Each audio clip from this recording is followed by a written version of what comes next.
que sea jerezano, que sea de Lebrija, no, de Lebrija es tu padre, ¿no? Nuestra nacionalidad, cuando conocemos al Señor, está en los cielos. No en el medio, en los cielos. ¿Verdad? Bueno, pues un privilegio tenerlos todos aquí, que bueno, ¿verdad? Hace unos días estuve en Roma, iba a visitar a hermano Manuel y no pude. Y después me puse malo y ya no pude porque no quería contagiarlo. Pero estamos muy contentos de tenerlo aquí. ¿Cómo está, Manuel? Mejor. ¿Está mejor? Nos alegramos mucho y de verte te queremos mucho. Vale. Pues hoy tenemos una historia especial. Yo estaba en Roma, la semana pasada fue, ¿no, Mari? Bueno, tú me escuchas. El año pasado. Y hay varias cosas que me impactaron en Roma. Yo ya había estado allí antes, pero cuando yo miraba, ¿hay alguien que le puede traducir a Peter y a su esposa? ¿Alguien está? Vale, bien. Pues estaba yo allí en Roma y veía el Coliseo y me impactó cuánta gente iba a ver allí ese lugar.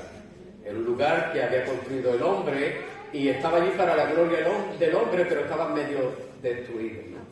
Y cuando yo miraba el Coliseo me acordaba no de ese edificio, sino de lo que ocurrió dentro de ese edificio.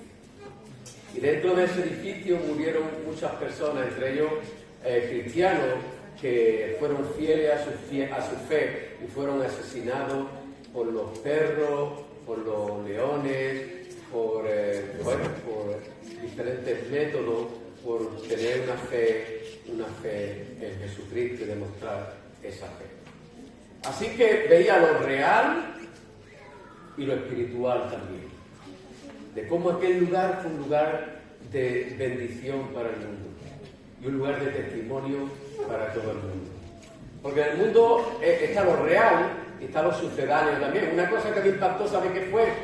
Fue que fui a comerme una pizza y cuando fui al sitio para comprar, para comerme una pizza, todos los que estaban trabajando allí eran chinos. Y ponía pizzería italiana. Y todo eran chinos. Y cuando entramos, mira, ¿podemos tener pizza para llevar? Sí, claro. Italiano, sí. Cuando abrimos las pizzas, de italiana tenía nada. Era un sucedáneo, era una imitación, era mentira. En la vida cristiana existe lo real y lo sucedáneo también. Hay veces que parece que es real, pero por debajo hay mentira, no es realmente verdad, sino que está recubierto de cosas que son ajenas a la palabra de Dios. Pero está la palabra de Dios. Y cuando vamos a ella directamente, vemos la verdad, lo que está escrito, lo que Dios dejó escrito para nosotros. Y eso es lo que a nosotros nos importa, lo que Dios tiene que decirnos a nosotros. Así que vamos a ir a lo real y vamos a ver lo sucedáneo. Lo sucedáneo está en el mundo. Hay mucha gente, muchas religiones que ofrecen diferentes caminos de llegar a Dios. Esos son sucedáneos. El único camino para llegar a Dios es Jesús de Nazaret. Él pagó con su sangre todo lo que nosotros teníamos que pagar. Y vamos a seguir con nuestro estudio de la línea roja de la promesa en Cristo Jesús desde Génesis hasta Apocalipsis. Y ahora vamos a hablar de un personaje que se llama Jacob y de otro que se llama Esaú. Y vamos a ver en el capítulo 25, versículo 19, dice, estos son los descendientes de Isaac, hijo de Abraham. Abraham engendró a Isaac, y era Isaac de 40 años cuando tomó a su mujer Rebeca, hija de Betuel, arameo de Padán Aram, hermana de Labán arameo, y oró Isaac a Jehová por su mujer, y que era estéril, y lo aceptó Jehová, y concibió Rebeca su mujer. Y los hijos luchaban dentro de ella, dijo, si es así, ¿para qué vivo yo? y fue a consultar a Jehová, y le respondió Jehová: 2 naciones hay en tu seno, y 2 pueblos serán divididos desde tus entrañas. El un pueblo será más fuerte que el otro pueblo, y el mayor servirá al menor. Cuando se cumplieron sus días para dar a luz, he aquí que había gemelo en su vientre, y salió el primero rubio, y era todo velludo como una pelliza, y llamaron su nombre Esaú.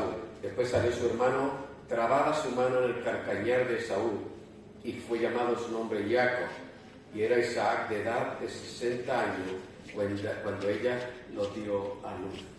Yo he visto muchas interpretaciones o muchas predicaciones acerca de por qué Jacob se llamaba Jacob y cuál era el significado.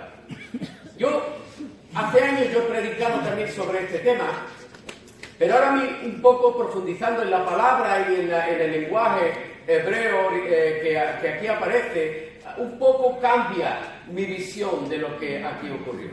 La palabra Jacob significa aquel que agarra o aquel que persigue, aquel que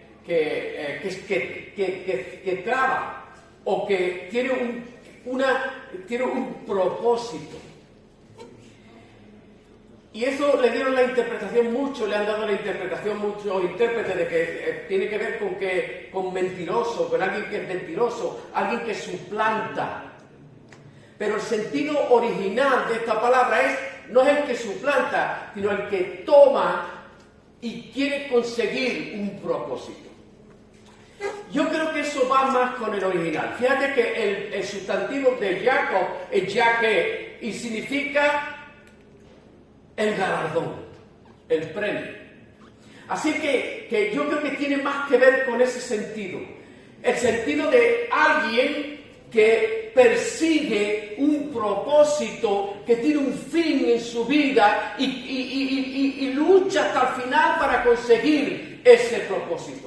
Y creo que lo podemos demostrar con la palabra, no solamente con el sentido el significado de esta palabra, sino también con la vida de Jacob, de cómo y sus 2 experiencias en Betel y en Peniel, y hablan de ese propósito en la vida de Jacob de conseguir aquello que quería. Una pregunta que yo me hacía era: ¿por qué Dios elige a Abraham y entre los hijos de Abraham elige a Isaac y desecha a los otros, y después entre los hijos de Isaac elige a Jacob y desecha a los otros, pero con Jacob acepta a todos sus hijos y los mete a todos dentro de la promesa? Y ahí no hace una selección, sino que toma a todos los descendientes de Jacob o de Jacob. Y creo que tiene que ver con algo importante. Fijaros que Dios busca a Abraham, lo llama y le dice: te haré una nación grande, sal de tu tierra, de tu parentela. Y es Dios el que toma la iniciativa, ¿verdad? Y el que le lleva el mensaje a Abraham, y Abraham obedece. Y Abraham es el padre de la fe y obedece y llega a la tierra prometida. Con Isaac ocurre lo mismo. Dios renueva su pacto con Isaac y Isaac obedece a Dios y él sigue la promesa que Dios tiene para él. Con Jacob fue diferente. Jacob, hemos visto como Dios habla a su madre, que no a su padre, y le da la promesa de que él sería la línea de la promesa. Él sería quien heredaría la promesa, y su madre lo cree. Pero a lo largo de su vida, Jacob tuvo que luchar por la promesa. Él tuvo que estar luchando, persiguiendo, conquistando, buscando el objetivo de esa promesa que Dios le había prometido a su madre. Y hay una gran diferencia entre Abraham, Isaac y Jacob, aquel que lucha para conseguir esa promesa. Vemos un poco más adelante Dice que crecieron los niños y Esaú fue diestro en la caza, hombre del campo, pero Jacob era varón quieto que habitaba en tiendas. Y amó Isaac a Esaú porque comía de su caza, mas Rebeca amaba a Jacob. Y guisó Jacob un potaje, y volviendo Esaú del campo, cansado, dijo a Jacob: te ruego que me dejes comer de ese guiso rojo, pues estoy muy cansado. Por tanto fue llamado su nombre Edom, que significa rojo. Y Jacob respondió: véndeme este día tu primogenitura. Entonces dijo Esaú: y aquí yo me voy a morir, ¿para qué pues me servirá la primogenitura? Y dijo Jacob: júramelo en este día. Y él le juró y vendió a Jacob su primogenitura. Dos hermanos con dos caracteres diferentes, con dos objetivos diferentes. Uno que miraba la promesa, ya no el dinero, ya no los bienes materiales, ya no lo que su padre pertenecía, de hecho lo dejó todo y no se preocupó por lo que era material, ese derecho de primogenitura. Cuando Jacob pide el derecho de primogenitura a su hermano y se lo vende, no está pensando en lo material, está pensando en la promesa de Dios, en el aspecto espiritual. Así que Jacob era mucho más espiritual que su hermano. Él quería conseguir aquello espiritual, aquella promesa que Dios había dado a su padre Abraham, a su padre Isaac, y él quería esa promesa, una promesa de ser bendecido por Dios. Él buscaba la bendición de Dios. Era lo que él quería, lo espiritual. Pero Esaú estaba ahí y él: es que tengo hambre. ¿Qué me importa a mí mi primogenitura? Yo lo que quiero ahora es comer. Yo lo que quiero es lo que yo necesito ahora. Y hay dos tipos de personas en el mundo. Aquellos que buscan la bendición de Dios, aquellos que buscan a Dios, aquellos que están interesados en las cosas espirituales, aquellos que le piden a Dios de su presencia, aquellos que le piden a Dios de estar con Él, de recibir su bendición, y aquellos que quieren ahora y lo que yo necesito ahora, el aquí y ahora, ¿verdad? La gente quiere vivir el presente. ¿Lo has oído alguna vez? Yo quiero vivir lo ahora, lo que tengo aquí y ahora. Yo quiero disfrutar de lo que yo tengo, el dinero, yo quiero disfrutar ahora mismo. Pero hay otros que piensan más en el futuro. En ese futuro que Dios tiene preparado para los que le aman. En ese futuro que Dios tiene preparado y que nunca acabará. Hay una diferencia de visión, el aquí y ahora y la bendición de Dios en el futuro y en el presente también. Pero fíjate que Esaú desprecia su primogenitura. ¿Qué más me da a mí? Si él pensaría: si de todas maneras mi padre me la va a dar a mí, yo te la doy, pero no. Él después dice la carta a los Hebreos en el capítulo 12 que él deseó con lágrimas aquella bendición, aquella promesa, aquella primogenitura que había rechazado, y delante de su padre, cuando el padre bendice a Jacob y él viene de vuelta y ve que Isaac había bendecido a Jacob, él le dice: mi hermano me ha robado. Y su hermano no le robó, él se la vendió. ¿O no es verdad? Él le regaló su derecho de primogenitura a cambio de un plato de comida roja. Algunos dicen que eran lentejas. ¿Sí? ¿Qué te parece? ¿Qué es más importante? ¿Un plato de lentejas? ¿Qué te parece que es más importante? ¿Un gran banquete? ¿Qué te parece que es más importante? ¿Una vida de deleite? ¿O la promesa de Dios de estar eternamente con Él? ¿Qué es más importante? ¿Qué es más importante para nosotros? ¿Qué es más importante para el creyente? Porque muchas veces el creyente, aunque para nosotros debería ser más importante la visión del futuro, lo que está por venir y la presencia de Dios en nuestra vida, estamos más centrados en las cosas materiales. Y en ese sentido nos podemos parecer mucho a Esaú, pensando: bueno, algún día algún día llegará, pero no es todavía hoy. ¿Cuánto tiempo crees tú que vas a vivir? ¿Tú crees que cuando salgas de esta puerta tú me puedes afirmar que vas a seguir estando vivo? No lo sabemos, te puede dar un infarto ahí mismo y quedarte muerto o muerta. Pero las cosas futuras, las cosas de Dios no tienen fin. Así que Esaú vendió su primogenitura por un plato de guiso rojo y Jacob obtuvo la bendición. ¿Pero qué ocurrió?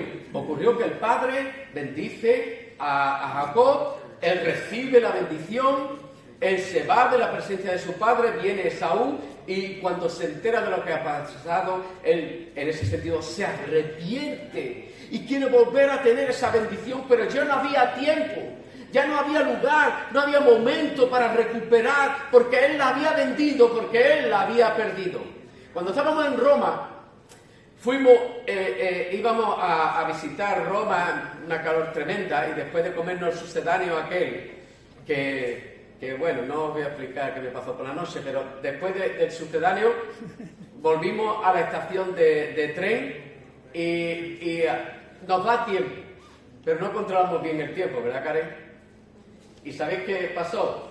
Que llegamos tarde a la estación. Y por mucho que corrimos, porque corrimos hacia donde estaba el tren, ahora no era ese tren, tuvimos que volver, ir a otro tren, tampoco era el tren, o sí era, pero ya estábamos perdidos. Y el tren se fue.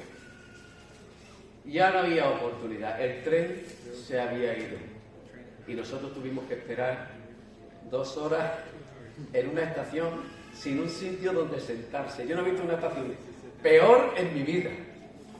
Una estación donde no había un lugar donde sentarse, teníamos que sentarnos en el suelo. Todo el mundo sentado en el suelo. Digo, vaya estación que tiene Roma. Lo siento por los romanos. Pero era malísima. Y habíamos perdido el tren. La buena noticia para nosotros es que había otro tren. Y ese otro tren vino y nos pudimos venir después de 2 horas.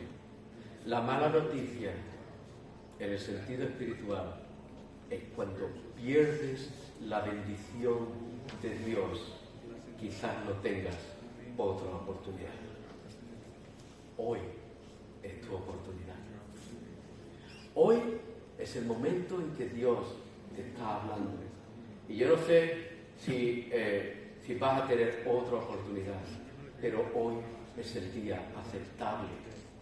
Y es posible que vayas a intentar en otro momento a tomar el tren y ese tren no venga nunca porque no haya otra oportunidad. Y Dios te está dando la oportunidad hoy. Fíjate que te está dando la oportunidad de entregarle tu vida, no solamente de creer. Hay mucha gente que cree, los demonios creen, pero algo diferente es entregarle tu vida. Decirle al Señor, Señor, mi vida es tuya, haz con ella lo que tú quieres, lo que tú quieras. Cuando tú haces eso de corazón, crees en el Señor Jesucristo como Señor y Salvador de tu vida, y además le entregas tu vida completamente, ocurren 2 cosas. Primero eres salvado y después aprovechas tu vida. Aprovechas cada minuto de tu vida y se la dedicas a Dios. Hay creyentes que son salvos, pero desperdician su vida. Y Dios quiere que tú disfrutes de la vida cristiana. Dios quiere que la vida cristiana que tú vives sea una vida, que como he dicho, como me gusta decir, una aventura, algo que tú vivas con Dios, que Él ande contigo, que tú le preguntes, que tú le digas, que Él te conteste, que tengas una relación como Jacob, que escapó de su hermano y lo mandó su padre y su madre a Canaán, a Aram, y allí tuvo un encuentro con el Señor. Es muy difícil hacer un resumen así tan rápido de estos capítulos, pero es interesante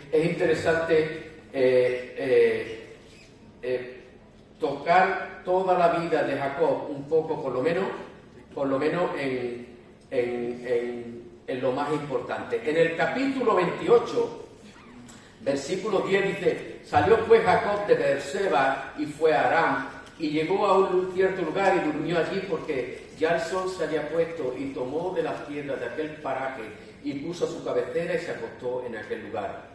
Y soñó, y he aquí una escalera que estaba apoyada en la tierra, y un extremo tocaba en el cielo, y ángeles de Dios que subían y descendían por ella. Y he aquí que Jehová estaba en lo alto de ella, el cual le dijo: yo soy Jehová, el Dios de Abraham tu padre, y el Dios de Isaac.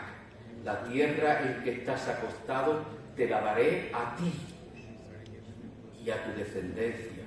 Será tu descendencia como el polvo de la tierra, y te extenderás al occidente, al oriente, al norte, al sur, y toda la familia de la tierra será bendita en ti y en tu simiente. He aquí, yo estoy contigo, y te guardaré por donde quiera que fueres, y volveré a traerte a esta tierra, porque no te dejaré hasta que no haya hecho lo que he dicho. Dios le promete a Jacob, Dios no reprende a Jacob por lo que él hizo, porque primero él se lo había prometido a su madre, se lo había revelado a su madre, y él tenía ese derecho. Y en segundo lugar, su hermano había despreciado la primogenitura. Quiere decir que Jacob tenía todo el derecho, pero él tenía que seguir luchando por ese derecho que Dios le había dado. Esa es la diferencia entre el resto de los patriarcas. Él luchó por ese derecho y huye de su hermano, y se encuentra en un encuentro con Dios, y Dios renueva la promesa a él. Y no solamente le renueva la promesa, sino que le dice: yo te volveré a traer aquí, y tú vas a tomar posesión de esta tierra. Yo te tomaré, yo iré contigo, y yo estaré a tu lado siempre. Fiado, qué hombre tan espiritual Jacob, ¿o no? Y vemos ahí su deseo, primero de saber la voluntad de Dios, pero también de tener una relación con Dios y Dios con él. Y en ese primer encuentro, que él llama Betel o casa de Dios, él ve una escalera que unía el cielo con la tierra. Y en esa escalera parece como que los ángeles estaban dando la bienvenida o la despedida, y Dios estaba allí, y desde lo alto de la escalera Dios le habla y le da unas promesas. ¿Te imaginas tener un sueño como ese? ¿Te imaginas que Dios te hable en un sueño y te diga: yo estoy contigo? ¿Qué te parece si Dios te dijera a ti: yo estoy contigo todos los días hasta el fin? Dios lo ha dicho. Jesús, que es Dios, le dijo a sus discípulos: he aquí, yo estoy con vosotros todos los días hasta el fin. Y Él nos llevará a la tierra prometida, aquellos que hemos creído en Él. Y Él nos dará esa tierra que Él tiene preparada para nosotros. Y Él nos bendecirá a lo largo de nuestro caminar por este mundo. Eso no quiere decir que no vamos a tener problemas, lo vamos a tener. Pero Dios estará con nosotros. Jacob pasó por muchísimos problemas, pero él confió en Dios. Él creyó a Dios. Yo estoy contigo, le dijo. Yo tuve un sueño una vez, y Jesús me dijo: yo estoy contigo. Y empecé un ministerio. Y bueno, había que llegar hasta Jerusalén. Ya tenemos una puerta abierta para trabajar con los nómadas en Belén. Así que creo que antes del final de este año iré a Belén, y Dios me hará ver esa promesa que Él me dio en aquel sueño, que será una realidad, y llegaré allí para dar testimonio de su nombre. Dios es un Dios fiel, y cuando Él te dice: yo estaré contigo, Él estará contigo. ¿Qué cosa es mejor en el mundo, en la vida, en la historia, que Dios esté contigo? Aunque tú no lo sientas, aunque haya momentos en que tú lo estés pasando tan mal, estés tan fíjate las palabras de Jacob cuando oye la promesa. Y dice, y despertó Jacob de su sueño y dijo, ciertamente Jehová está en este lugar y yo no lo sabía. Y tuvo miedo y dijo, cuán terrible es este lugar. No es otra cosa que casa de Dios y puerta del cielo.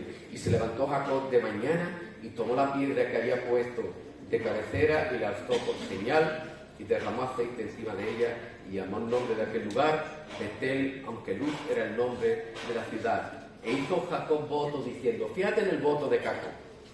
Si fuere Dios conmigo y me guardare en este viaje en que voy, y me diere pan para comer y vestido para vivir, y si volviere en paz a casa de mi padre, Jehová será mi Dios.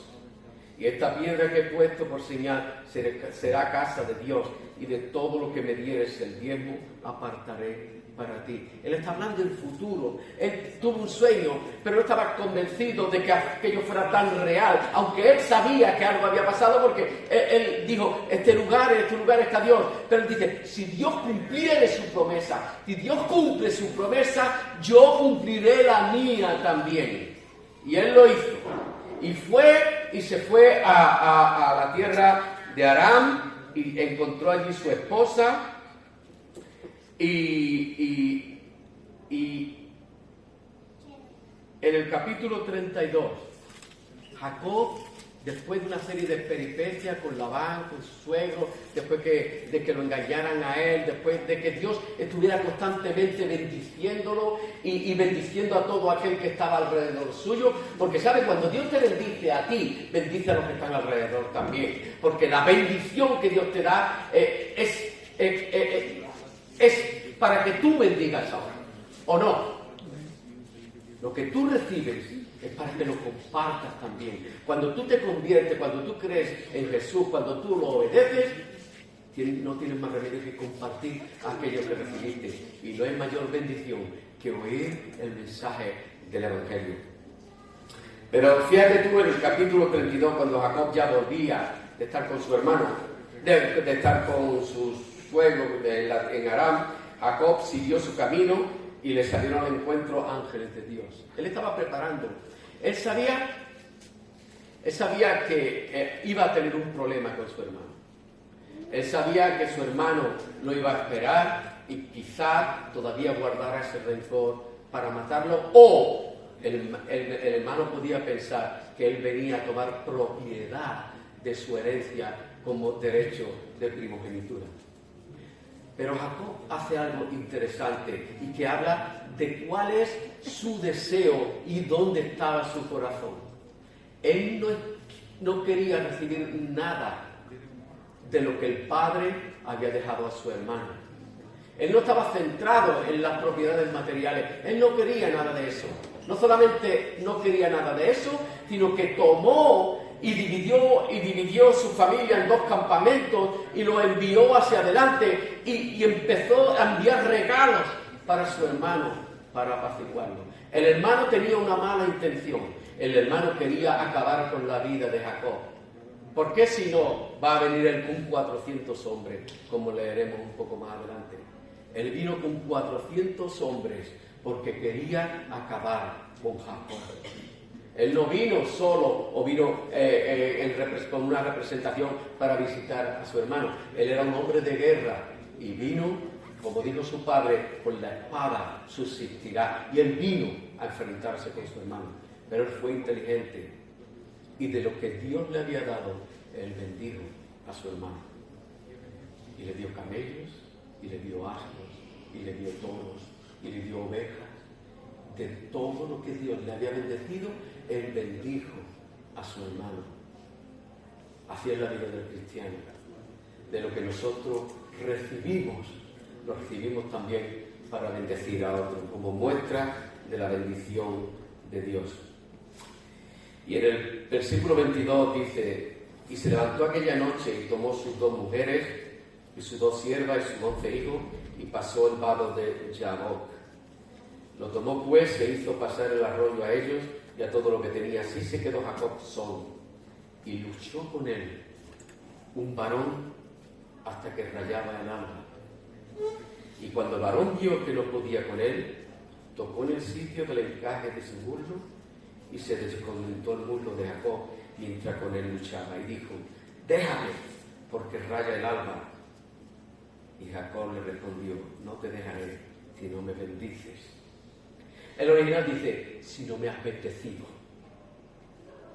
Y el varón le dijo, ¿cuál es tu nombre? Y él respondió, Jacob. Y el varón le dijo, no se dirá más tu nombre Jacob, sino Israel, porque has luchado con Dios y con los hombres y has vencido. Entonces Jacob le preguntó y dijo, declárame ahora tu nombre. Y el varón respondió, ¿por qué me preguntas por mi nombre?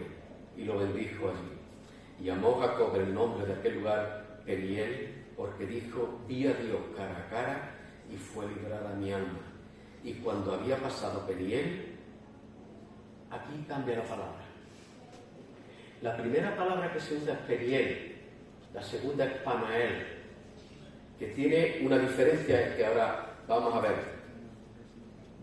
Y llamó el nombre de aquel lugar Peniel, porque dijo, vi a Dios cara a cara, fue librada mi alma. Y cuando había pasado Paniel, le salió el sol y cojeaba de una cadera. ¿Qué pasó? Algunos dicen que fue un mensajero de Dios, un ángel en representación de Dios. Otros dicen que fue una persona que Dios envió. Pero realmente, ¿quién fue el que luchó con él? Jacob dice que vio a Dios cara a cara. ¿Con quién estuvo luchando Jacob? ¿Y por qué estuvo luchando Jacob? Su nombre significa el que persevera, el que persigue, el que busca, el que quiere conseguir, lucha con toda su fuerza para conseguirlo. No el que suplanta, que también podría tener ese sentido, pero para mí creo que es más el sentido de aquel que persevera, que busca y que lucha. Y en este texto que aquí vemos corrobora que ese debe ser el significado o el sentido. En la traducción de Jacob, aquel que persevera, aquel que busca, aquel que quiere conseguir esa bendición de parte de Dios. Parece que fue una teofanía, una manifestación humana de Dios, como que se encarnó ahí en ese momento, se hizo humano. Algunos dicen que fue Jesús. Pero el hecho fue que él luchó toda la noche con él, pero esa lucha no era un encontronazo uno contra otro, era una lucha de un deseo de recibir la bendición de parte de ese ser que estaba delante de él. Él reconoció que era Dios, él reconoció que ese ser que estaba ahí era un ser divino, era Dios mismo que estaba con él, y él pedía la bendición de Dios. Era lo que él estuvo buscando toda su vida. La bendición de Dios. No había cosa más importante en la vida de Jacob que conseguir esa bendición de Dios. Que Dios, que le pertenecía a su hermano por herencia, pero que Dios le había regalado a él como promesa a su madre, y su hermano había despreciado. Y él quería esa bendición. Dime, hermano, en esta mañana, ¿qué quieres tú? ¿Tú qué quieres en la vida? Puedes tener en tu cabeza muchas cosas o dar prioridades a nuestros hijos. En nuestros hijos ahora, en el siglo XXI, ¿sabes qué es lo más importante? Unos buenos estudios, una buena profesión, una buena esposa, una buena familia y después Dios. Pero Jacob era diferente. Él puso como su prioridad principal la bendición de Dios. Dios debe ser lo primero en mi vida. Yo quiero que tú me bendigas. No te dejaré, sino hasta que no me hayas bendecido. Entonces este ser le pregunta, ¿cuál es tu nombre? Mi nombre es aquel que busca, aquel que persevera, aquel que persigue. Y ya Dios le dice, ya no vas a tener que seguir perseverando ni buscando. Ya no tienes que luchar más. Porque voy a cambiar tu nombre. Tu nombre va a ser Israel. Aquel que anda con Dios. Aquel que lucha con Dios. Aquel que está al lado de Dios. La misma raíz Israel el sustantivo se puede transformar en general.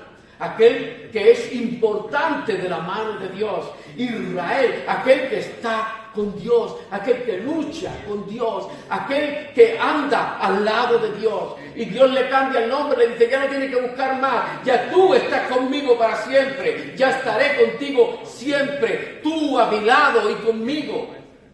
Y es por eso que la nación de Israel se llama Israel. Cuando ya se cumple, no la búsqueda del que estaba buscando, sino el cumplimiento de la promesa de Dios en la vida de Israel. El pueblo de Israel no se llama Abraham, ni se llama Isaac, se llama Israel, porque Dios cumple su promesa. Y dice que Jacob llamó a aquel lugar Peniel, que significa el rostro de Dios, porque él vio el rostro de Dios allí y vivió. Dios le permitió vivir como una excepción cuando vio su rostro allí. Y después él lo cambia a Paniel, que ¿sabe qué significa? Busca el rostro de Dios. Busca el rostro de Dios. Él lo cambia de Peniel, donde yo encontré el rostro de Dios, a Paniel, busca el rostro de Dios. Es como un mensaje a todo aquel que fuera allí. Busca el rostro de Dios cuando te encuentres en situaciones difíciles. Busca el rostro de Dios. Cuando busques una respuesta, busca el rostro de Dios. Cuando tú quieras conseguir la bendición de Dios, quieras que Dios te bendiga en algún aspecto de tu vida, busca el rostro de Dios. Hermano, en esta mañana yo no sé si hay alguien aquí que aún no ha recibido al Señor. Pero lo primero que tienes que hacer es buscar el rostro de Dios. Buscar la presencia de Dios. Abrir tu corazón. Confesar todo lo que ha habido en tu vida y pedirle a Dios que te bendiga. Bendíceme. Bendíceme a mí. Bendice a mis hijos. Busca el rostro de Dios. Y cuando estaba luchando, y esto os va a gustar un montón, dice que el ángel, la teofanía de Dios, tocó el encaje de su muslo, el nervio ciático. ¿Sí? En hebreo se dice soleá. ¿Qué te parece? ¿Sí? Soleá. Y soleá es ese movimiento. ¿Sí? Es cierto. ¿Tú sabes bailar por solear? No tenemos la misma palabra para ese movimiento, ¿o no? En el flamenco se llama la soleá. ¿Sí? Ese movimiento que le quedó a Israel para recordarle que Dios había transformado su vida, que había tenido una conexión con Dios, que Dios lo había tocado. Ese movimiento de cadera estaba mostrándole a todos sus hijos, a sus nietos, a cada cual que lo veía, ese encuentro que él tuvo y vio el rostro de Dios. Y Dios cambió su manera de andar. Ya no andaba de la manera como andaba antes, ahora andaba de otra manera, ahora andaba por solear. Andaba de una manera diferente. Y es lo último que quiero compartir con vosotros. Cuando Dios toca tu vida, cuando ves el rostro de Dios, no puedes andar de la misma manera. No puedes andar del mismo modo. Andas de la manera en que Dios te dicta que debes andar. Así que a él le tocó el nervio ciático. Yo no sé qué nervio lo tiene. Es muy doloroso. Yo no sé, ¿tú has tenido ciática alguna vez? ¿Tú? ¿A ti te pregunto? Una poquita. Una poquita. ¿Y duele? Que si duele que ni te mueves. Y ya no sabes cómo andar, Te falta la pierna. Cuando Dios te toca, quizás es doloroso.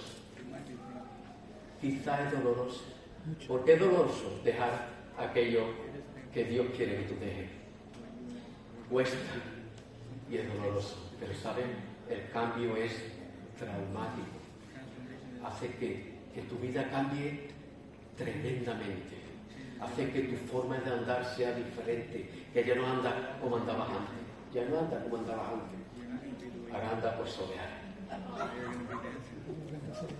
Yo no sé. Fíjate que dentro de poco vamos a tener bautismo.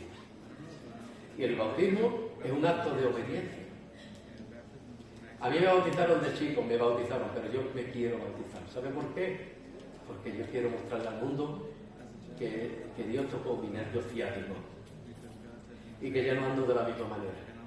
Y lo mismo que Él se sumergió y se identificó conmigo, yo me identifico con Él y me sumerjo en las aguas del bautismo y le digo a Él, yo soy de los tuyos, yo he muerto debajo de ese agua y he resucitado por tu sangre, por tu resurrección, por tu muerte en la cruz, y me identifico contigo y no me avergüenzo. ¿Hay alguien aquí que aún no se haya bautizado y sea creyente? ¿Hay alguien aquí que se vaya a bautizar este verano? ¿Sí?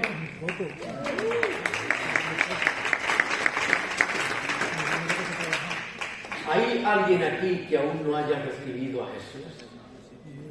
Es lo mejor que te puede pasar en tu vida. Si nunca le entregaste tu vida a Jesús, hazlo hoy, en este momento. No digo creer, digo tomar la decisión de entregarle tu vida completamente y prometerle a Dios que vas a mirar siempre su rostro. No importa los gritos, lo fuerte que sea, de tu mujer, de tu marido, de tus niños, vas a buscar siempre el rostro de Dios. Vamos a tener una oración. Sí, Señor, te alabamos y te bendecimos, glorificamos tu nombre, Señor. Te damos gracias por tu amor, por tu misericordia, por tu cuidado, por tu paciencia. Señor, porque tú un día miraste a nuestro rostro y te pudimos ver y pudimos sentir lo bueno que eres y pudimos entender el mensaje de lo que eres. Señor, te amamos profundamente. Señor, te queremos. Agradecemos infinitamente lo que hiciste en la cruz. Señor, para nosotros lo que hiciste es lo más grande. Pero qué grande va a ser lo que va a hacer con nosotros. Señor, que sea la soleá, esa manera de andar, esa manera diferente que muestra al mundo que realmente tú nos has redimido, sea nuestra nueva manera de andar. Señor, gracias. Gracias en el nombre de Jesús. Amén. Amén. Y sabéis que tenéis que andar por soleares. ¿Sí? Venga, hermano, bendito sea el nombre del Señor. Amén. Vamos a poner de pie y vamos a pasar la ofrenda del Señor. Yo tengo gozo en mi alma.